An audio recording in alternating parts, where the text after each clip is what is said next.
Maybe if you take a step back and really the thinking behind, as you're saying, it's like it's gotten to the point where governments have taken the easy way out, rather than cutting spending, or rather than going out through other avenues, have just kept issuing debt, and now it's gotten to the point where they can't. This is actually having consequences. They can't issue any more debt with the higher rates. It's going to, it is basically bankrupting these countries, and it seems like sort of on the way to a default. So is that sort of the trajectory that you're seeing, and then maybe how do we get here? Well, how did we get here is because we had, after me, the storm politicians that recognized the easiest way to tax people is to tax them by sleight of hand, which is inflation. And inflation is all excess government expenditure. So you never get voted in again if you're the guy who brought in a tax increase. You do get voted in again if you promise money for lots of people and you buy them all in as that you're their guy. Welfare, unemployment, steel workers, teachers' pensions, push this up, push that up. You get re-elected if you give gifts. So what you actually have is a phony game of giving bad gifts that shouldn't be given, building up a lot of IOUs that taxes everybody.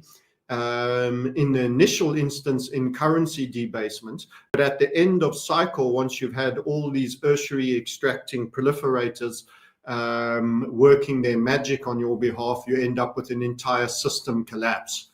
So it's kind of like there's a way to eat and live, and there's a way not to eat and live. And I say, never mind, let's have fun, party, snort cocaine, inject some drugs, eat fast food, and then shock horror. We're always having fun, and every time we get depressed, we take uppers and everything else, and we just live a life of complete hedonism without any self-imposed discipline.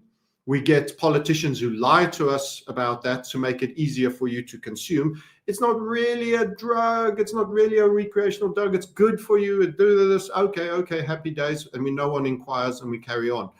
So it comes out of a captured political system and uneducated financially people, because educated financial people, when they start saying we're going to give more welfare to the poor, should say we're voting you out. You want to destroy currency. It's not about that. You need that. But unfortunately, in a very feminized society, it gets, the emotionally sounding things and the PR and the media management are actually far more powerful tools, and they'll get quite sane, even intelligent people to just feel good factor about lots of promises of largesse on a, fly today, pay tomorrow type basis. And then all those tomorrows come home at once, and then you have a system ending event. And that's where we are.